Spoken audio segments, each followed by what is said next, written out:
the podcast. Um, Hi, everyone. Welcome to the most recent episode of Reappropriate the podcast. I want to welcome all of you viewers to a special episode recording of our podcast regarding the events in Ferguson. Tonight, I have with me my guest, SnoopyJenkins, who blogs at snoopyjenkins.wordpress.com and can be found at Twitter at SnoopyJenkins. SnoopyJenkins or James, do you want to say hi? What's going on? How y'all doing? Hi.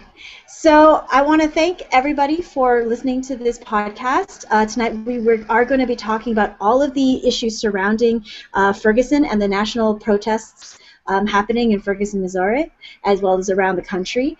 I want to really quickly let you know that in our podcast we do invite user participation, so you can participate in the conversation in a couple of different ways. First, you can tweet me at @Reappropriate, and also if you are live streaming the podcast, you can participate by submitting questions through the question and answer app, which should be on the right-hand side of your screen, and we will endeavor to read all of the questions and comments that we get on the show, and hopefully get you guys engaged in the conversation.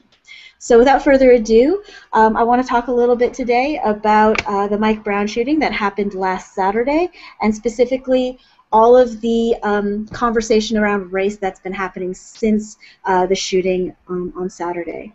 And I invited James on because he has some very strong opinions about what's going on.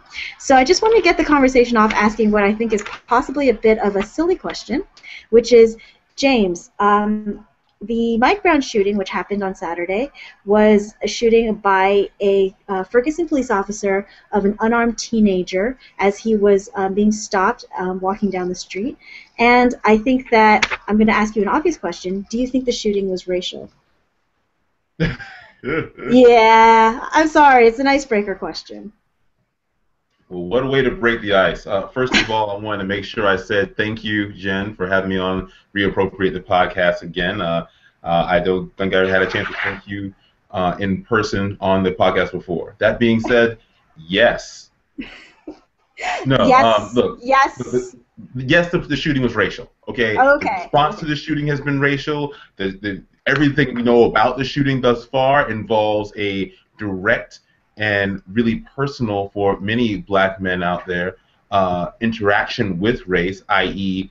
the perception of criminality involving black men just by existing in public, and everything that we know about the shooting involves the destruction of the black body, a particular black body, by virtue of other people's perceptions of criminality and violence and threat level and all the things that go along with being black and male in America.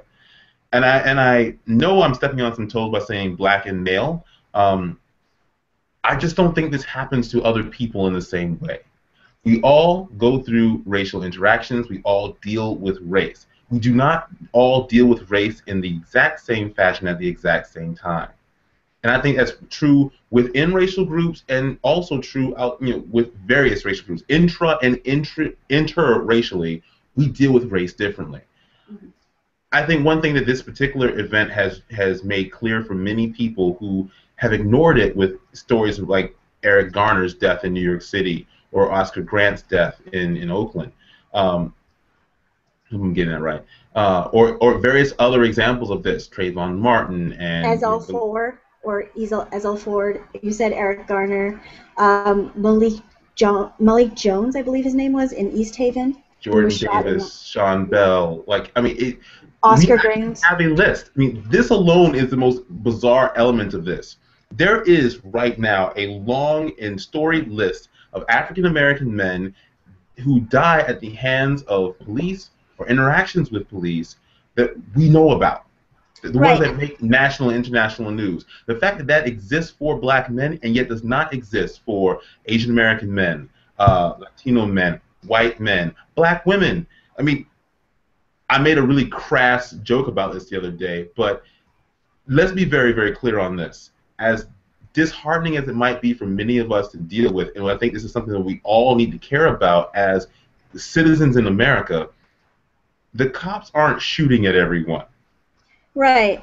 And I think that what's really surprising to me when I ask this question is that there could possibly be another answer, that there are people out there who would argue that this shooting isn't racial. I mean, one of the statistics that is floating around right now as we talk about Ferguson online is that every 28 hours, a black man is shot, I think shot and killed by police. That's every 28 hours. It's every day. Police brutality. And it's hard to imagine that a statistic like this, if we were talking about any other group besides black men, would not garner complete outrage and protests and riots in the streets.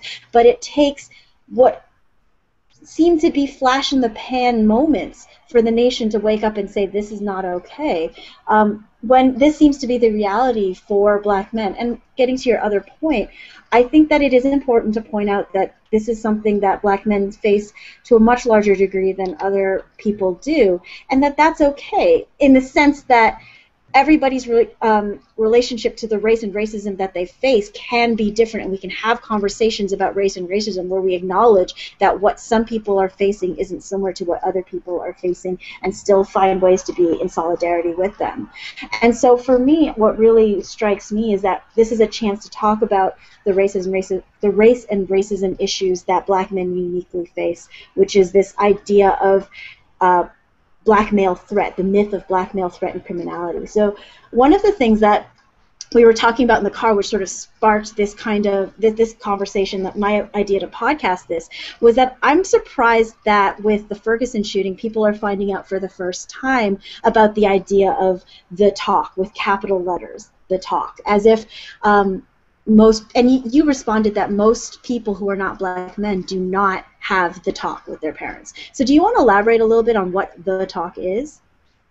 Okay, well, you can find this out just by typing into Google the talk black male or black male families or black men, etc. The talk. There's this conversation that happens in a lot of African American households where fathers speak with sons, mothers speak with sons about what to do in case you were stopped by the police.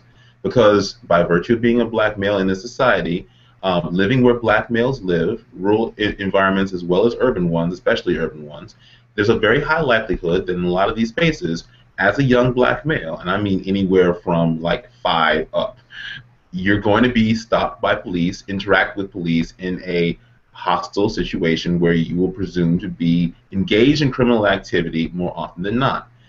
My parents discussed what to do when stopped by the police with me, and they kept discussing it and kept discussing it. And I mean not just like, James, here's what you do when stopped by the police. No, I mean like every time I would go out with my friends, every time I would leave the house, every time there was any possibility that I could be out in a public space anywhere doing anything, voluntarily, my parents would bring it up upon themselves to discuss, okay, you know, what do we do when we're stopped by the police, James? What do we do? How are we courteous? How do we remember the rights and privileges that we do have without trying to engender the kind of negativity that can happen when police stop you? And I want to bring up a couple of different texts here. The best way to sort of understand the fear in black households when it comes to police interaction would probably be to read a couple different books. One of them, the landmark New Jim Crow by Michelle Alexander, the law professor. While I don't agree with the political project of the book, and I'm more on that in a second, it would be absolutely crucial to know the knowledge that's in that book for everyone, not just black families, not just black men, but everyone. If you want to understand not just the mass incarceration state, the ways in which the criminal justice system harms black men, but also the ways that racial disparities in how we treat black people, black men especially, because of the perceived criminality in that demographic, how that perceived criminality can alter all of the interactions with police. My white friends, my Asian friends, they don't necessarily have the kinds of presumptions about hostile policing that I grew up with and that I still have today. And a lot of that has to do with the unequal treatment and the disparate treatment African American males face in particular when dealing with police. And also the best way to sort of understand the historical and current trends when it comes to the myth of black criminality and why that's an important thing for all of us to know about would be to read Khalil Gibran Muhammad's The Criminalization of Black Men. In fact, I have that text over here somewhere. You want to know about where this came from, how statistics were manipulated from the earliest part, post-Civil War, post-Reconstruction, to create the only polarity outside of white criminality to be African American criminality, and where the roots of our understanding of these ideas come directly from historic trends and this idea that if a black person is doing anything, that person must be criminal as a offshoot or a photo negative of how we look at white criminals. So, for example, you have during migrations from Southern and Eastern Europe, those groups before they became essentially white in our society were seen as criminal and bestial in much the same way that we think of African American men today. But once those people started becoming folded into what the nation thought of as white, the foreign-born category when it came to criminal statistics was erased, and it just became white and Negro. So the otherizing element from white was Negro. And so Negro criminality becomes this example of what a criminal is outside of a norm, a standard white. Right. And I wonder if maybe that feeds into some ideas of, the myth of the white man's burden, this idea, this feeding into this mythology of black criminality as part of a larger black pathology, which reinforces a white supremacy by arguing that there is some sort of cultural pathology associated with blackness, which reinforces the idea of whiteness and white supremacy needing to place itself morally advantaged over blackness, such that it sort of justifies and reinforces the white supremacist positions. So, back in slavery times, the plantation owners would argue that there was a sort of cultural pathology or ineptitude inherent to blackness, which would rationalize slavery to some degree. They were, sort of saving the souls of black folks through bondage, which is horrible. But one wonders if maybe this is the new perspective of how white supremacy rationalizes itself by reinforcing a myth of black pathology and black criminality in order to reinforce the second-class position of black folks in America. Well, just before we jump on that point, I want to make sure I got his title right. He's director of the Schoenberg Center for Research in Black Culture in Harlem. His name is Khalil Gibran Muhammad, and the book is The Condemnation of Blackness, Race, Crime, and the Making of Modern Urban America. Now on to your point. I think you've hit on a really useful way of looking at many of these responses. In particular, this idea that we should be surprised. Oh my gosh, the police actually act this way. Mm-hmm. There's no surprise left in Black America. I'm really surprised that, so I read a number of articles. I've been following the Ferguson timeline live tweet, the Ferguson Twitter timelines in order to get my news.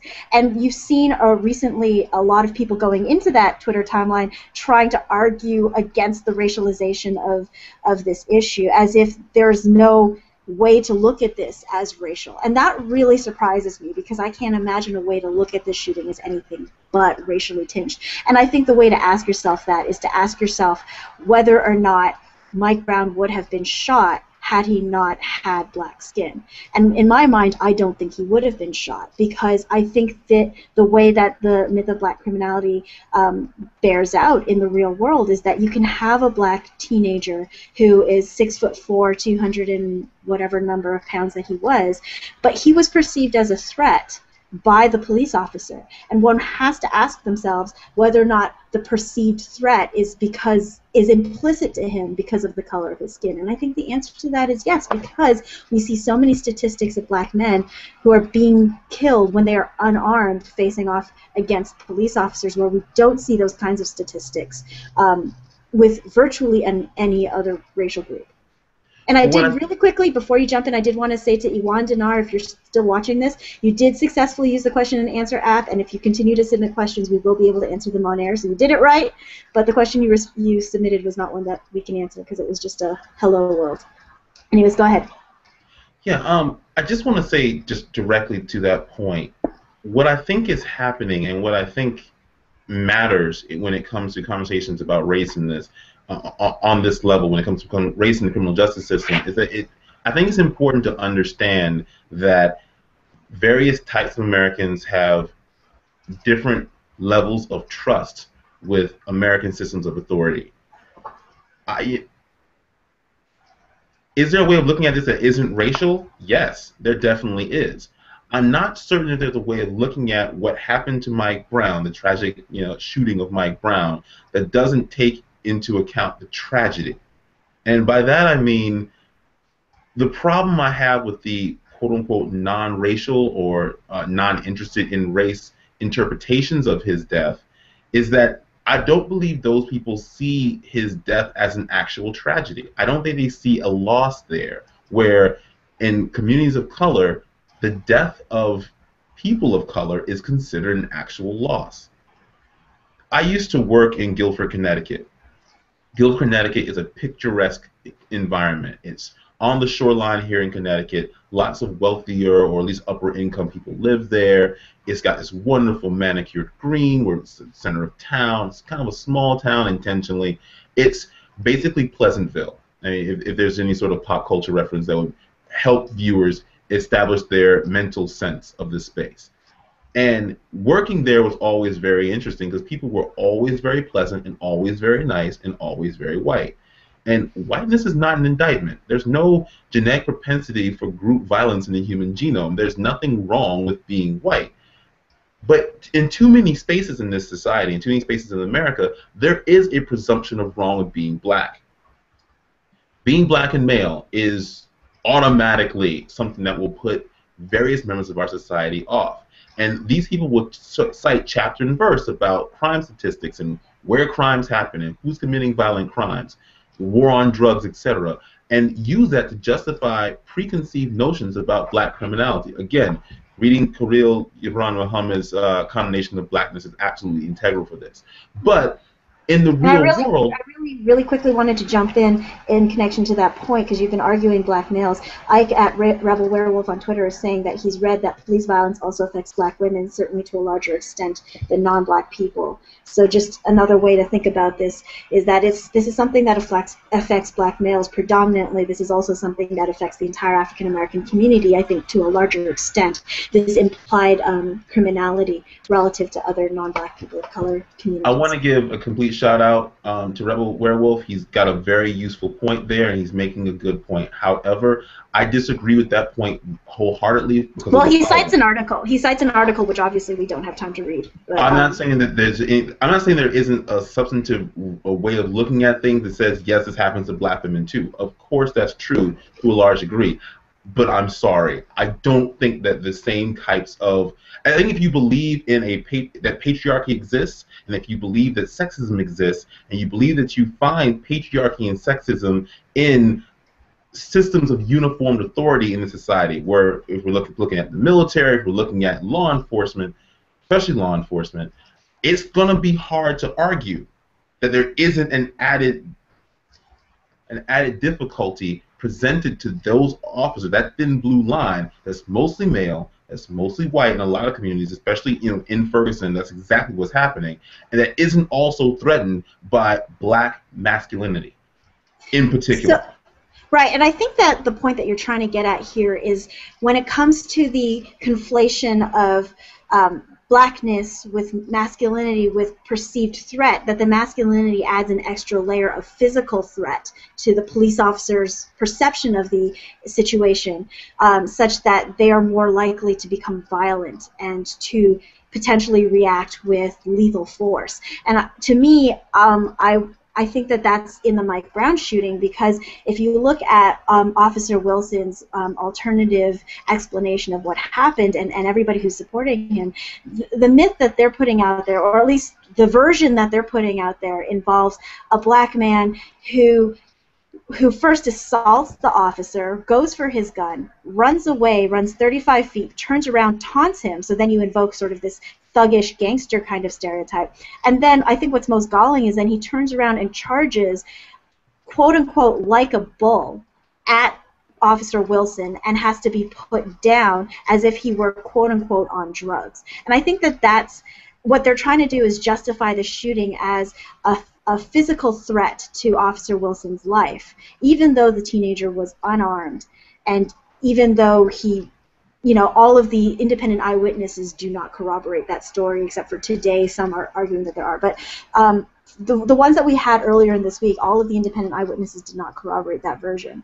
And I think that when we're talking about lethal police force and excessive force which results in the death of an unarmed victim, the blackness is an intersection with masculinity that's creating a higher degree of perceived physical threat, and I think the physicality is important there. Would you agree with that?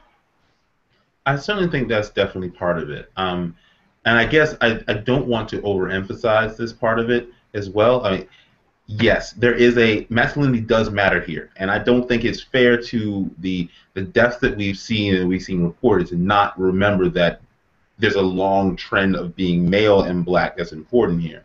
But that being said, it's not as if examples of black femininity haven't had some pretty harsh interactions. Absolutely, well. absolutely. I think that Ike is right here, and I have to go read the article, but I think Ike is right in pointing out that if you were to look at absolute rates, black women are probably perceived as more criminal and are victims of police violence to a far greater extent than non-black people of color.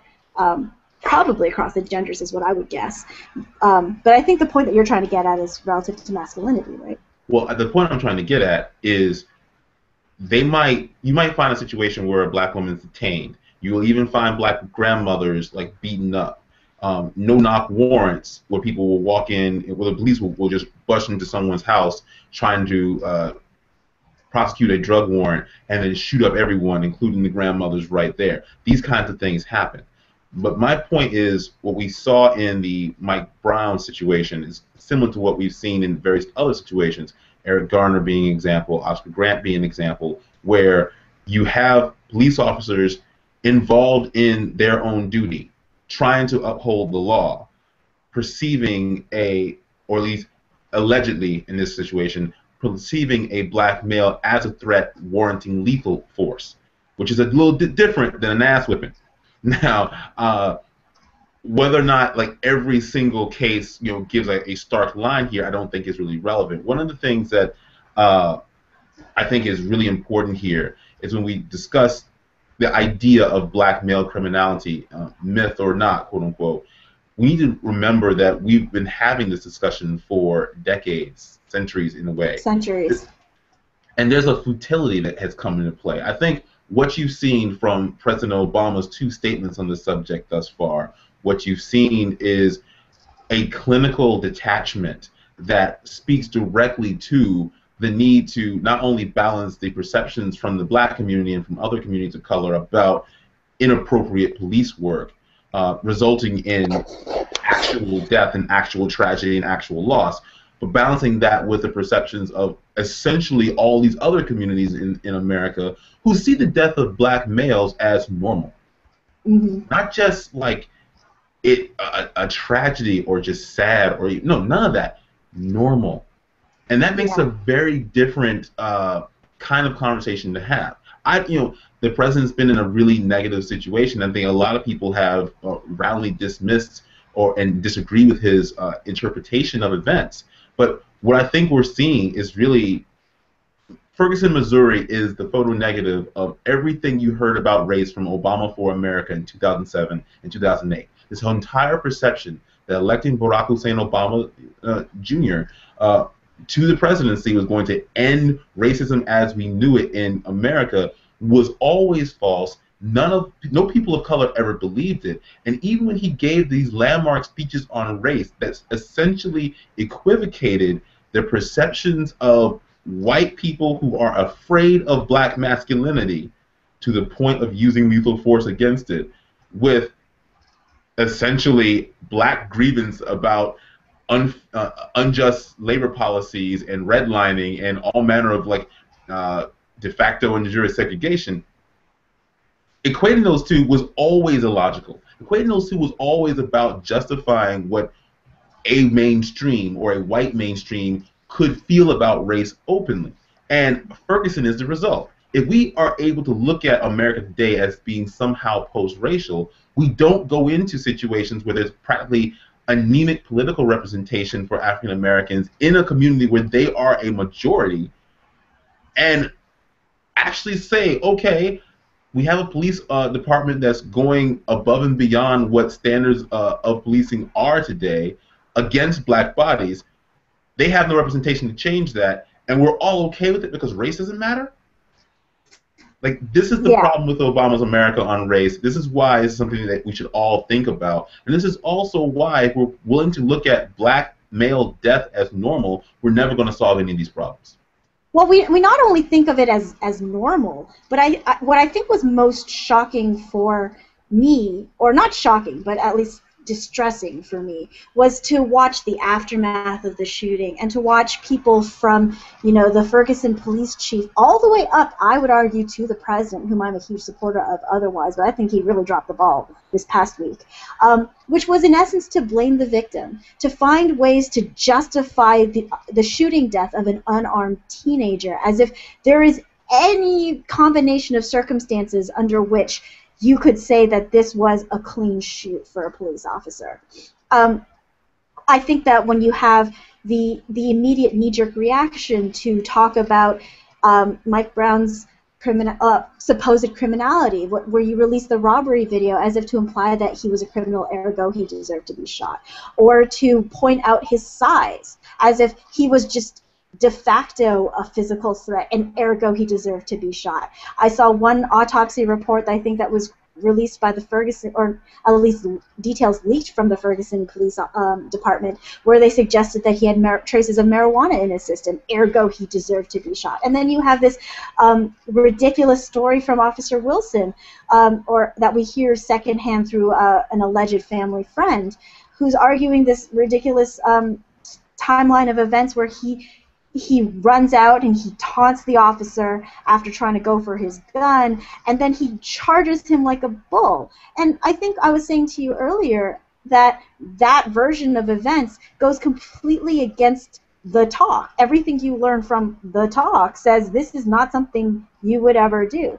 And yet you see this being hammered time and time again, linked to statistics about how many arrests are made, to reinforce this myth that black men are innately criminal and therefore they deserve this excessive police violence, as if black lives don't matter. And that is frustrating to me. I can understand that. I can definitely understand how that would be a frustration, but this is America. Black lives don't matter.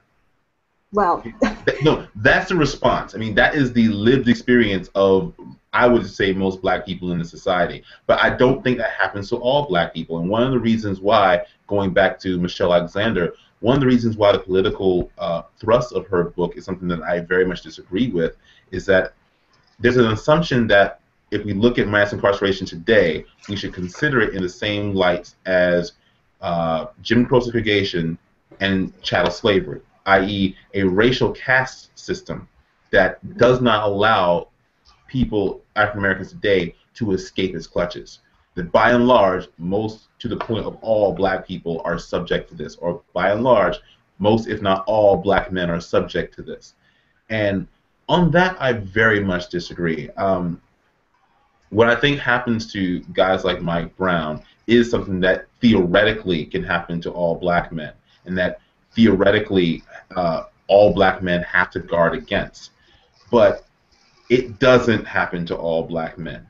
It would be, I think we would be remiss if we didn't talk about some of the ways that class interacts with this, some of the ways that geography interacts with this, some of the ways that having employment, even white-collar employment, it doesn't like insulate anyone from a stop and frisk policy or unjust policing, but there is a difference in how you are perceived. You can't put on a suit and somehow alter the perception that you might engender in the mind of a police officer that you're less of a criminal threat.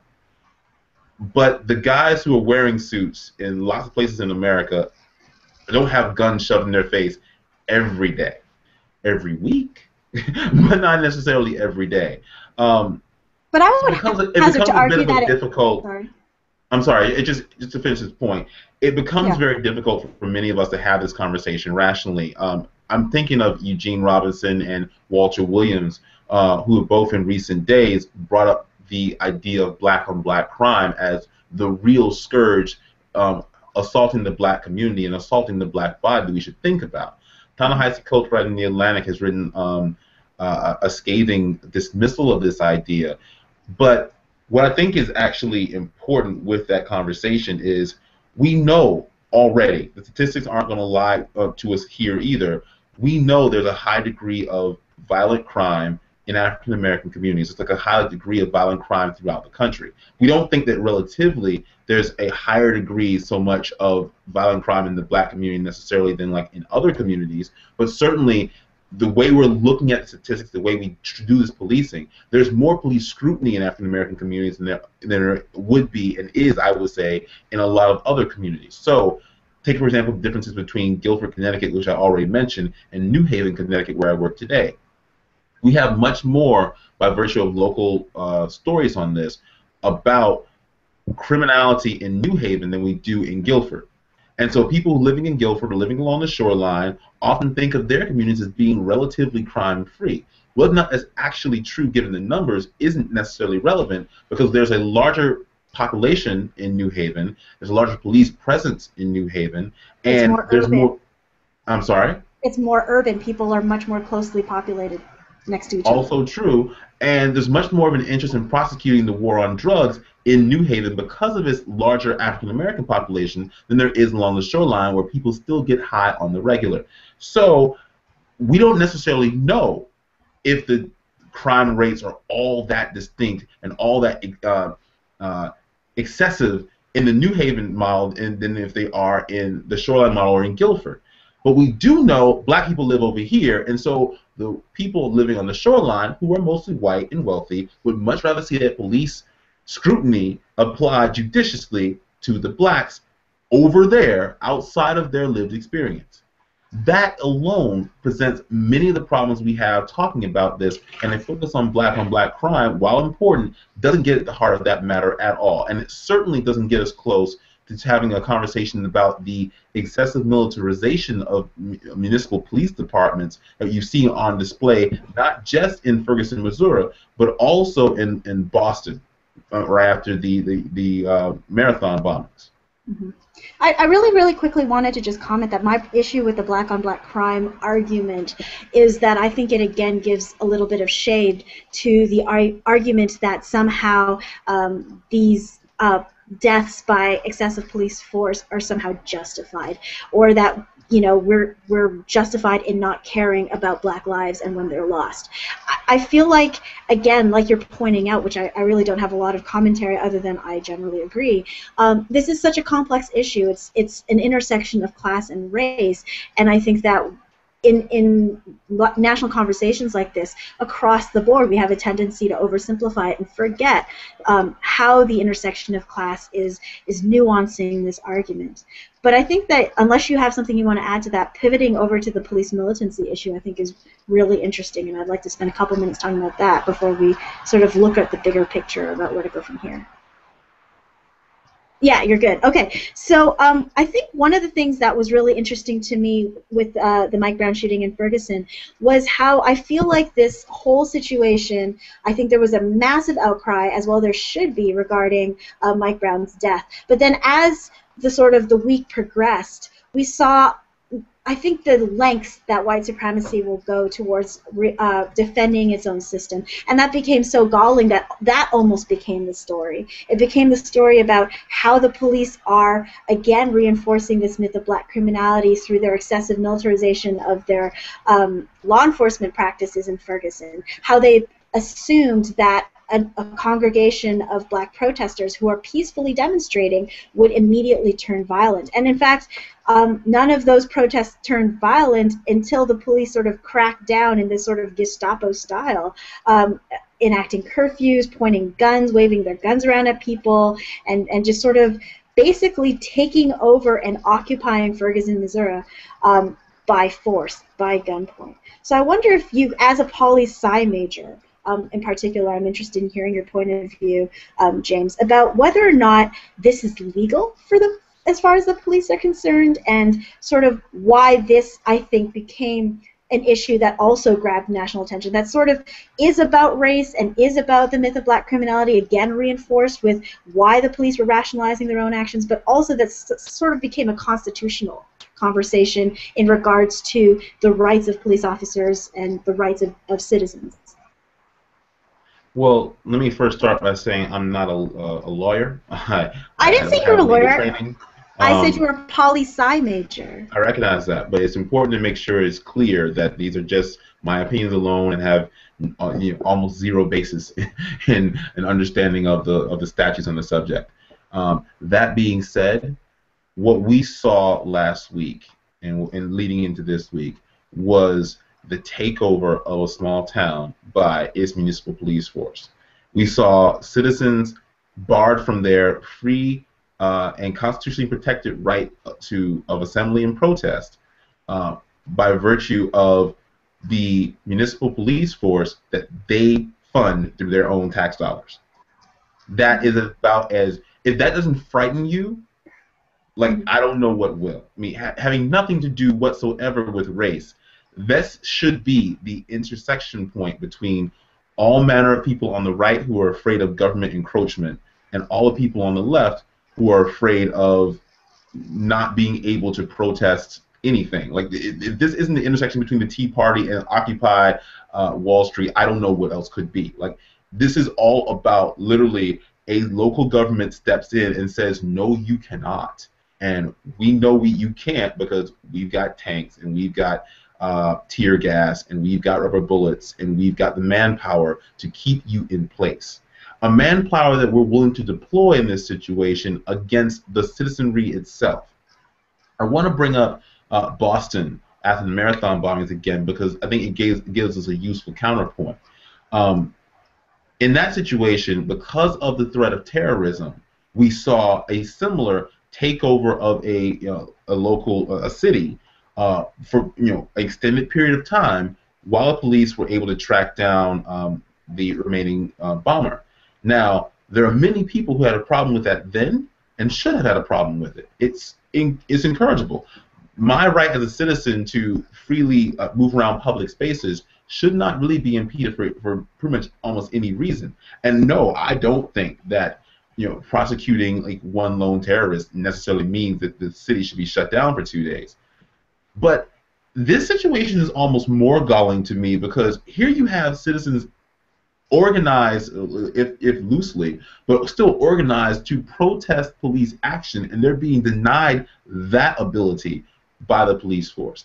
I mean, many commentators have spoken to this. Connor Friersdorf in The Atlantic is a voice that I've been reading recently on this subject, and yeah, as a libertarian, I can see his point. I mean, he's a libertarian, not me, but I can definitely understand the point. We should be very frightened by that because the entire reason that the NRA exists, on paper anyway, is to give regular citizens the right to defend themselves in their homes by other kinds of encroachment, and that's been taken to mean individual criminal encroachment and also the encroachment from government. Yes. So, given that logic, there's nothing wrong with, say, arming the peaceful protesters of Ferguson, Missouri, and let them shoot back at cops who aren't allowing them to freely protest. But as was pointed out on NPR today, you do that, and it's not going to go down the same way as, say, Clyde Bundy and the people on his ranch. No, because these are black people, and they're going to get shot and killed. Remember, they're shooting unarmed black men. Willy-nilly. So, right. And you bring up a really great point because, as you were saying earlier today to me, the Clive Bundy story, you had people protesting the government and actually using guns in order to protect what they perceived to be their right. Now, we can obviously argue whether or not he actually had any rights that he needed to be protecting to that land, but that being said, Clive Bundy was not shot and killed by federal authorities for his political actions. It's worse than that. When the gunfight happened, the feds pulled back so as to prevent any loss of life. The federal government. This wasn't a local government, but I mean, federal officials go to have a conversation with Mr. Bundy about his free grazing, like it's something out of an old Robert Duvall, Kevin Costner movie, and And next thing you know, there's a gunfight with the federal government. Like, it's a bizarre idea here. And the reason I think this is important is that if you follow this logic, widely held and protected to the point of killing any type of gun control legislation, this is what the NRA is designed to do, and they're very, very good at it as an interest group. Kill any kind of sensible gun control legislation after Newtown, Connecticut, after all manner of shooting and deaths of black people, black men especially. You have that logic saying my right to a gun to defend my home and to defend, my honor as a citizen is, without peer. And yet we're watching and allowing a police department to use military force against citizens, literally engage in acts of, not even of civil disobedience, but just chanting and walking around. Mm-hmm. This is the point where if you're not afraid, you should be.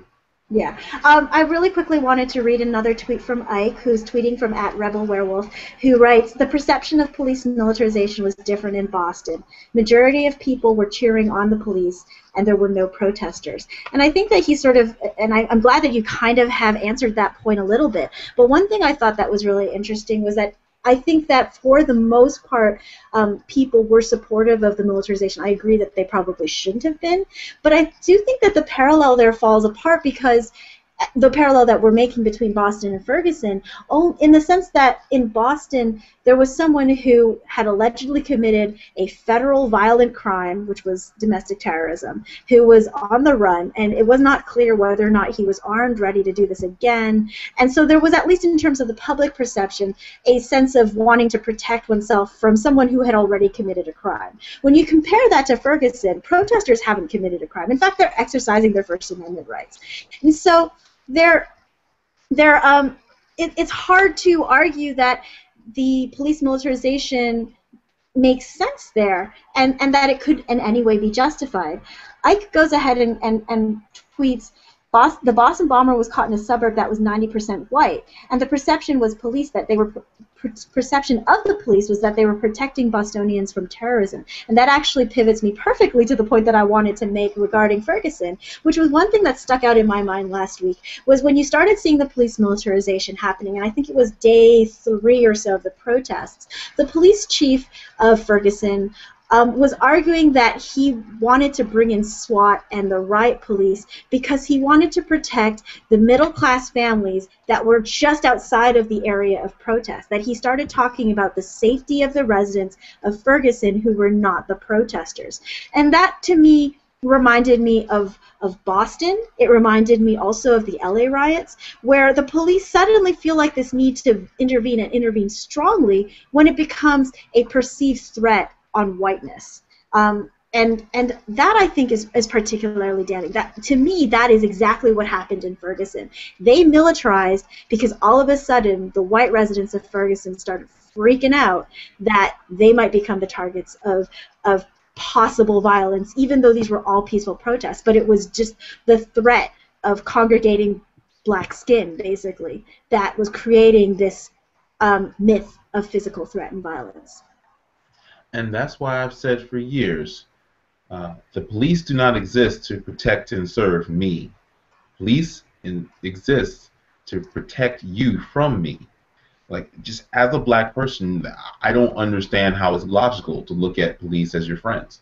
And I don't think that the color of the police matters. I think the system trains people to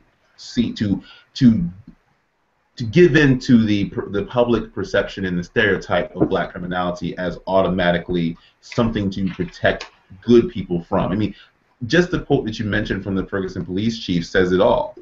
There are good citizens who aren't protesting, and we need to protect their lives and their property from the bad citizens who are protesting. I mean, that's the dichotomy raised, and I don't see how it's possible to respect that. But also, what's interesting here is that once you start going up a level or two, no one's suggesting that guy is right. I mean, one of the more interesting elements of the kind of media scrutiny applied to Ferguson today is that if you're looking at the city fathers of Ferguson, Missouri, the mayor and city council and the police chief and the upper levels of that police department, they're not getting cover here. They're not getting political support. Now. I mean, if you're talking about, 3 days after the shooting, I think that they were, because they were allowed to maintain the investigation and the security for so long, I think they did have political cover for 3 or 4 days before they fucked it up royally and the feds jumped in. Well, I'm certainly suggesting that they didn't get any of that from a federal government. And the scrutiny that we're seeing from the Justice Department in general, and especially today with Eric Holder's visit, suggests that there is simply no respect whatsoever for the established criminal justice system in Ferguson to get any of this right. The idea that a sitting attorney general will travel to literally the most controversial legal area in the country right now just to sort of calm fears and have conversations about what the Justice Department can do to prosecute the very people who they believe have caused all this mess, who aren't the regular citizens, who aren't necessarily even Mike Brown, but really the Ferguson Police Department, is a galling change from what we've seen before. And it should suggest to us that even when the public statements from the man on top aren't exactly what we would want to hear, that his administration is very much committed to useful and aggressive prosecution of civil rights statutes. I mean, the Obama administration hasn't gotten everything right, but certainly the Holder Justice Department has been as live as they want to be about trying to prosecute successfully criminal civil rights violations. And I certainly think that's also what the investigations that we're starting to see here are leading very much toward that. Mm-hmm. Well, I just wanted to, we have maybe about 15 minutes to go, and I did really want to talk about a few other things before we wind down. And one of the things that I think that we can talk about is the response from the police chief as well as from people online. There was a poll out, I think yesterday or so, that polled black respondents versus white respondents, and they were asked basically whether or not Ferguson was racialized, whether or not they thought excessive force happened, whether or not the shooting was clean. And something like 78 or 76% of black respondents agreed that this was excessive police force and that police militarization was a problem, compared to only 33% of white respondents felt that way, which I think is a very stark racial disparity in responding to those questions. And one of the things that I'm about to make a really ridiculous comparison, and so I apologize in advance that this is kind of silly, but one of the things that sort of has been on my mind was how folks in the mainstream, white folks, how they respond to racialized issues and how they seem to respond with a sort of excessive, or some respond with an excessive irrational defensiveness. And the reason I'm sort of thinking about this is because, when you look at the Mike Brown shooting and how people are sort of bending over backwards to try and excuse the shooting. And then I was sort of, another thing that I've been blogging about on the blog this past week was the yellowface incident in Seattle regarding Gilbert and Sullivan show of the Mikado. And the only comparison I'm going to make there, because I realize otherwise this is a ridiculous analogy, but the only comparison I want to make is the absurdity of the kinds of responses you saw in defending the racism.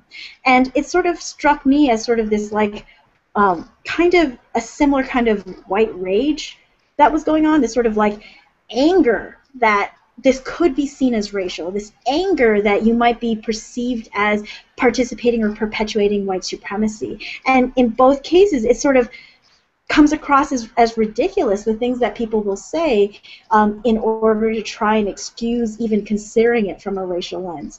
And that sort of leads me towards asking the question whether or not there really are ways to have solidarity between the black community on Ferguson and non-black communities of color. And so I posed this question to Twitter, and I got a bunch of tweets that I actually want to read to you before we sort of tackle this question.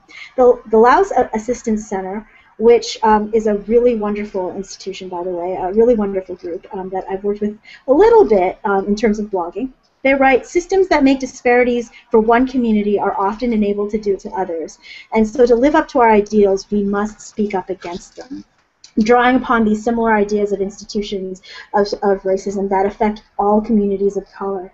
Prefab politician who tweets at Ordc writes, solidarity with Ferguson matters because if we are complicit in white supremacy, there will be nobody for us when they come for us. And finally, at Thaawara, and I apologize if I butchered that pronunciation, writes, Laotians are currently dealing with excessive police force and police militarization in Georgia. We understand the trauma community faces in such times. And that's just a representative sampling of some of the wonderful tweets that I was getting just before the show started. And so I was wondering whether or not you think that this is a meaningful project to try and find solidarity between what's going on in Ferguson with other communities of color and the issues that we go through, but also to walk that fine balance between finding ways to be in solidarity without trying to usurp or erase the unique racisms that different communities face, which I think is also the danger there. I don't think that as an Asian American or Chinese American myself, I can really say, you know, I experience police brutality in the same way that you do, James. Like, I don't think that that's something that we should even try as a project. So how do we find that solidarity? Two things. One, I think that the problem here has a lot to do with the term solidarity itself and the political weight and history behind that term. In particular, we like to use the word solidarity, especially in leftist circles, left-wing circles, liberal circles, progressive circles, because it harkens back to the glory days of the 60s and 70s, where you could have a white student left and working with a black student left. You could have like SDS and later the Black Panthers, or SDS and later like Freedom Summer supporters, and you could have a general fight against many of these systems of oppression that do have like a disparate impact on different communities, and still feel like there was a unified front against it. I am not a member of the crowd who believes that project is possible today. I don't think solidarity as a term helps. I don't think solidarity is what we should go for. What I think we should go for are just a clear-eyed and reasoned observation of the ways in which various systems of oppression affect us all individually. Because then I think we can have a conversation that doesn't involve the kind of glossing over the details that the Solidarity Project, I think, allows. So are you... Sorry, I just really quickly want to clarify. Are you suggesting that perhaps the term solidarity has become a bit of a buzzword term that almost erases the details? Almost certainly. I mean, one of the things that you kept hearing in sort of in Twitter activism, like, literally all year long. Earlier this year, when it was Twitter activism against Dan Snyder and the Redskins, solidarity with Native peoples, right? And that solidarity with Native peoples turned into a co-optation when Sui Park took on a lot of that issue when she watched the Colbert Report like a day after or so and noticed a satirical take on what Dan Snyder was doing and took that satirical take to be an attack on her people. Whether or not she was right or wrong is not for me to litigate, but what is definitely true is that the story out of that joke became whether or not it was acceptable or permissible to have a conversation about the Redskins that made use of Ching Chong language and Asian American stereotypes. Now, if a person agrees with that or not is, again, not up for me. But what's very clear is that the point behind Dan Snyder, the Redskins name, what can and cannot be used as a public sports team, none of that was the issue. And it continued to not be the issue. Solidarity is just, it's really the wrong way of looking at it. I don't necessarily need to have solidarity with feminists to know that sexism is a bad thing, you know? And I understand your point. I think that we kind of disagree a little bit because I actually, so personally, I buy into the quote-unquote Solidarity Project, but I feel like you're right that too often what we call solidarity is erasing the details. And I think that what we should really be striving for is meaningful solidarity. Solidarity is sort of the dictionary definition of the term, which is to say ways in which we can support other people's movements, other people's issues, while still allowing them to take the lead and still allowing their voices to be heard over us, so that we can become the kind of allies where we are supporting the movements without taking over the movements. And I think that, you know, you raised the interesting point about the cancel Colbert versus the not your mascot movement, and I think that was an example of not useful solidarity in the sense that it completely erased the voices of Native peoples. And I think that that is always a fine balancing act that we as people of color should be trying to do when we engage in this idea of solidarity, is to not do it in a buzzword kind of way, not to just hashtag everything that we write that's not about who we are, hashtag solidarity, but actually to try and find ways to build bridges across racial barriers and to actually understand other people's identities. So create meaningful solidarity using the dictionary definition of the word. I'm sorry, I disagree. You attended very recently and wrote about on the blog a solidarity protest towards the protesters in Ferguson happening on the Yale campus. And I walked down there with you, for that and didn't stay for it. And one of the reasons I didn't stay was that I was expecting to see, okay, here's the center of New Haven, a protest in solidarity with the protesters in Ferguson. I expected to see black people. There are a lot of black people in New Haven. And instead, I saw a summer Yale community. Lots of white people, lots of young kids, essentially, college students. 20-something is young for me. I'm sorry. I got gray hair. You can't tell. You can't tell in the podcast at all. If you hadn't said anything. I'm calling it out. But the point here is, I saw very few people who looked like me, and the people who I did see, I'm sorry, those are not the people who are going to have Glocks shoved in their face or thrown up against the sides of buildings to get frisked roughly in drug searches randomly. It's just not going to happen. No matter how much drug use or possible drug use those communities are going to have, no one's going to take a 5'1" Asian woman and slam her up against a brick wall looking for marijuana. It's just not happening. And the fact that it's not happening says to me, yes, she can be concerned about when that does happen to other American citizens. She can protest that happens to other American citizens. But I'm not so sure what she's going to say about when that happens.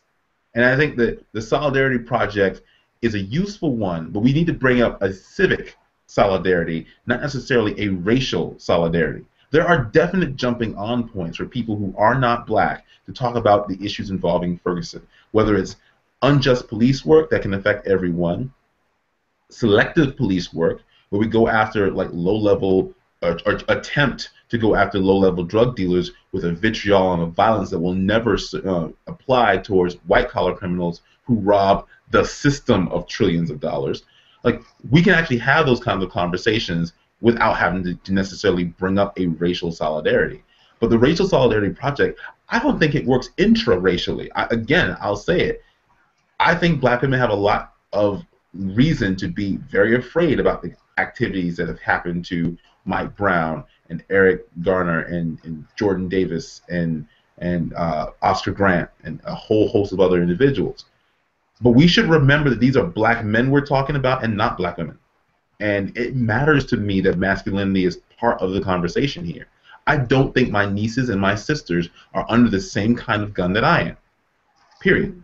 And if that's too controversial a point or something that we can't bring up because our need to bring up solidarity, that we're all in this together, that kind of idea might alienate people, I'm sorry. If that's going to alienate people, maybe they should be alienated because everyone's not under the same gun.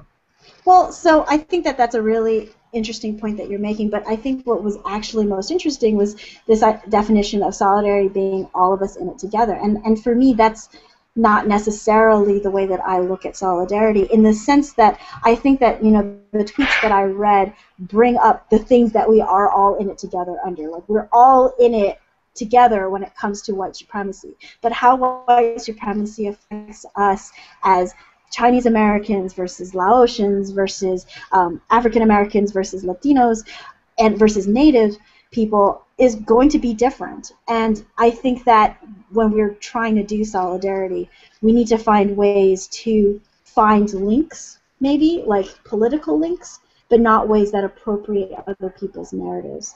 And I think that too often we do see that happening. We're winding. Go ahead, but we're winding. Before we wind down, I know we're short on time, but let's also have a bit of a conversation about the ways in which this solidarity gets expressed. I mean, I'm seeing a lot of stuff in public online spaces that is attempting a type of solidarity with the events happening in Ferguson. And while much of that is in the right emotional place, I'm not so sure it's in the right political one or in a practical sense useful. I just find symbolism to be a very poor substitute here. Taking pictures with your hands raised, saying like, with a caption that says "Don't shoot," doesn't do very much in the grand scheme to talk about the ways in which we have codified violence against Black American males in our society in pursuit of a just and quiet society. We don't talk about wearing a hoodie is not going to help Trayvon Martin's family. Raising your hands doesn't bring Mike Brown back.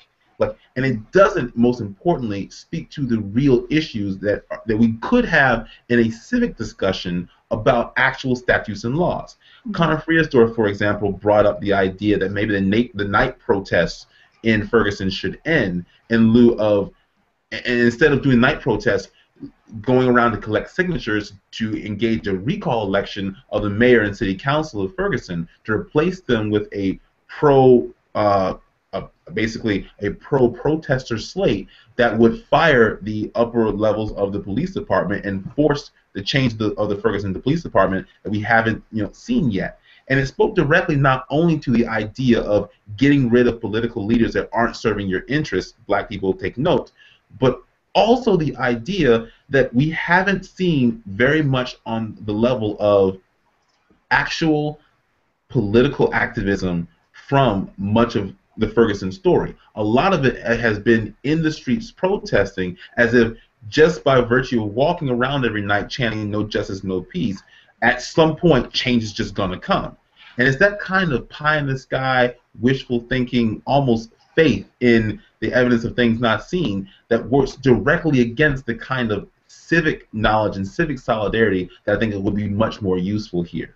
If people of color generally and interested parties want to go into Ferguson and start generating a political groundswell of support to knock out the entrenched powers that have allowed this police department to go so off the rails, on that I would applaud every day.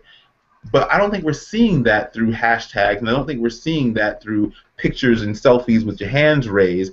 And until it gets to that meaningful political activism point, the symbolism and the solidarity, in my opinion, is meaningless.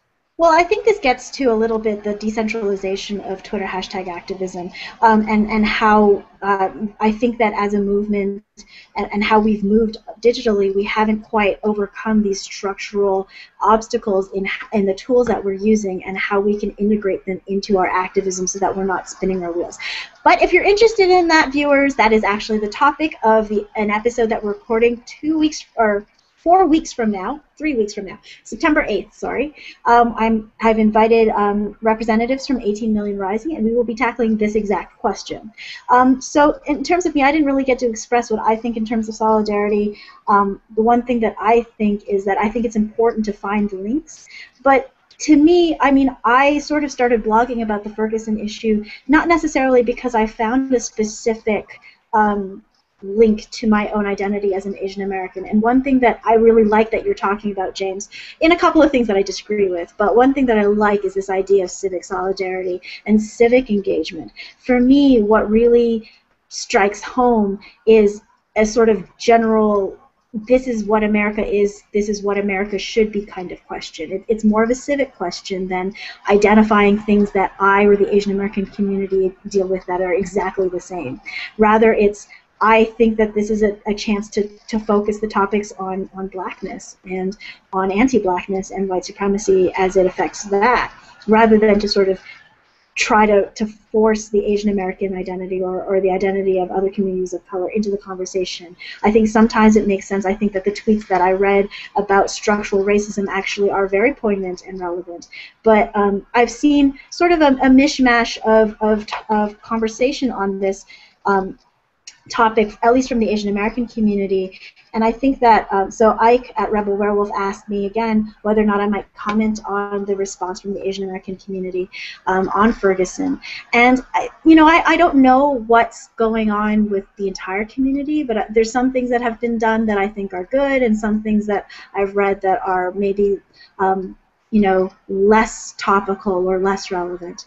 I think that in general our community was a little too slow to respond to this particular topic, and I think that maybe if there's a next time, God forbid there's a next time, but we all know that there's going to be a next time, that we are on the ball a little bit more in order to try and build a sort of conversation about this within the Asian American community that isn't starting 7 days after this all happened.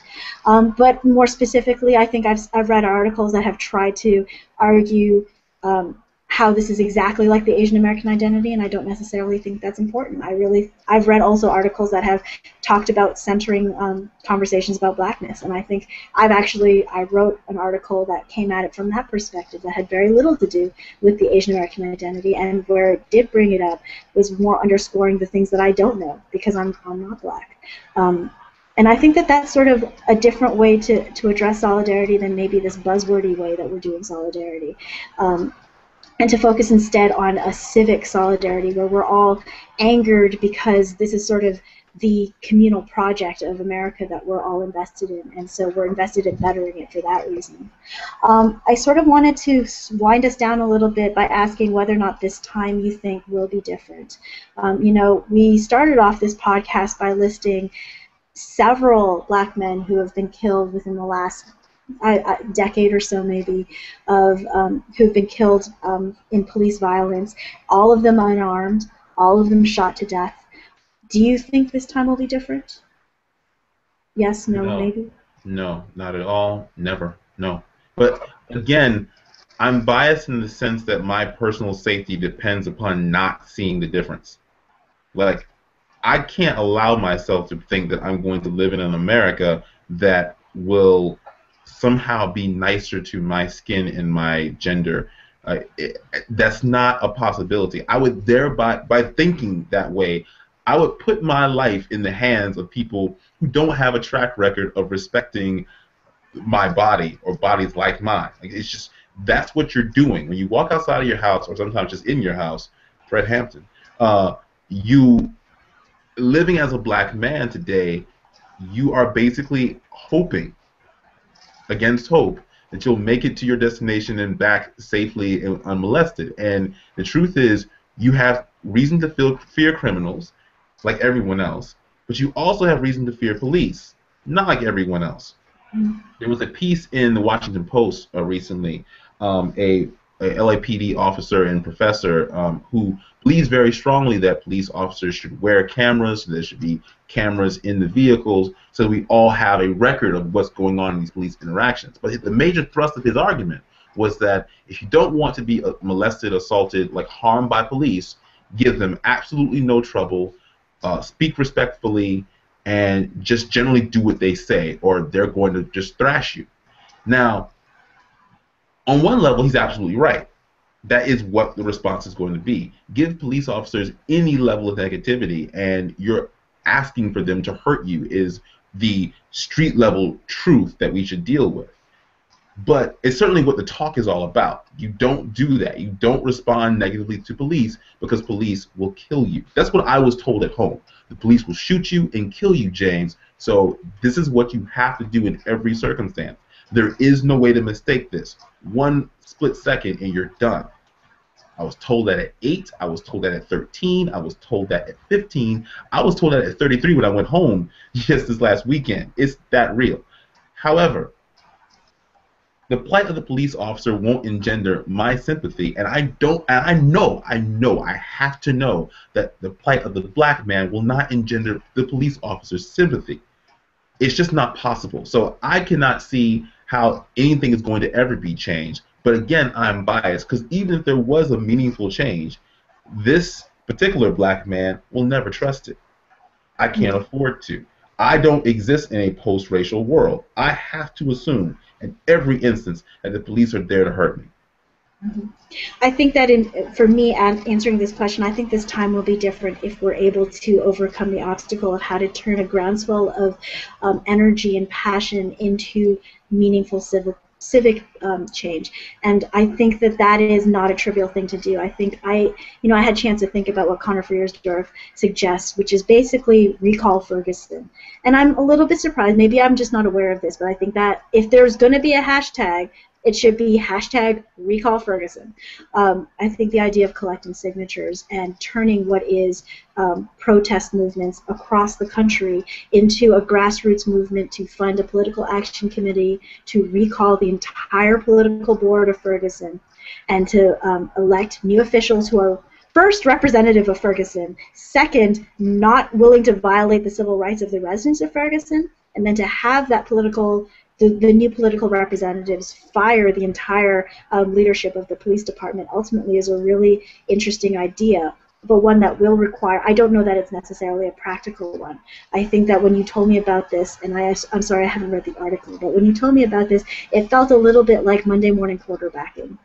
The assumption that somehow this is a centralized protest movement rather than something that's more organic. And so I don't know that if in the absence of some sort of civic-minded, coordinated political action, whether or not this time ultimately will be different, or if 6 months from now or a year from now, we will be marching for another unarmed black man who was killed by cops. You know, one thing that we talked about, James, was how we actually participated in the marches for Amadou Diallo, who was killed something like nearly a decade ago. And he was shot 41 times by NYPD for reaching for his wallet. And, you know, nearly a decade later, not much has changed. So I think that I understand your pessimism that it doesn't seem like much is going to be changed, and that this time may be different, may not be different, unless we can find some way to both understand what I think is a righteous expression of anger in Ferguson on the streets right now, but to turn that into some sort of formalized political action. And, you know, if anyone's watching this, I really think that we need to start organizing and find a way to raise money to recall Ferguson. I think it's a good idea, but we need to do it. Just on that point, and really quickly, you mentioned the idea of the difference between centralized movements and decentralized movements. One thing that I think is really becoming starkly apparent by the Ferguson example is that the decentralized movements have a long way to go. This is not the civil rights movement. There's no hierarchy. And one of the things that we've seen in recent political activism, especially from younger people, millennials, etc., is that this online decentralized like hashtag version of it is somehow useful for political change because this is the tool that's presented. Again, you're going to talk about this in a later podcast, and I don't want to step on that too much. But if this is what decentralized protesting looked like, we don't want decentralized protesting. The truth about the Ferguson example is that the average black person on the ground before this incident had very, very little political power, little political clout. Not a whole lot was happening there. And that is why there's no representative political apparatus from the community to fall back on in time of dire need like this one. So, in essence, there is probably already, but a movement towards creating that kind of apparatus. And the fact that it has not really existed in any sort of meaningful way before, to the point that people are in the streets and they're protesting because they're angry, but that's literally all we're hearing about, says a lot about where the limits of the decentralized protest. It's really about expressing an emotional response, but not necessarily a rational political one or a civic engagement that was actually going to make change. So I want to see that civic engagement before I'm willing to suggest there's anything close to a reason to be optimistic here. And even then, like I said, I wouldn't trust it. So on that note, that very sad, pessimistic note, I'm going to make you happy then, to make you happy.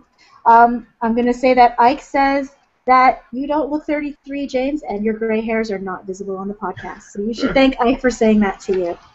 Much love to Ike. Thank you. That does actually help. There we go. I'm also going to say, I'm going to end on a slightly more positive note and say that if anyone is listening, I would really suggest that we, rather than to simply hashtag, I think hashtagging and sort of these kind of protest movements do have value in raising awareness and raising consciousness. So that's something that we'll talk about in a later podcast.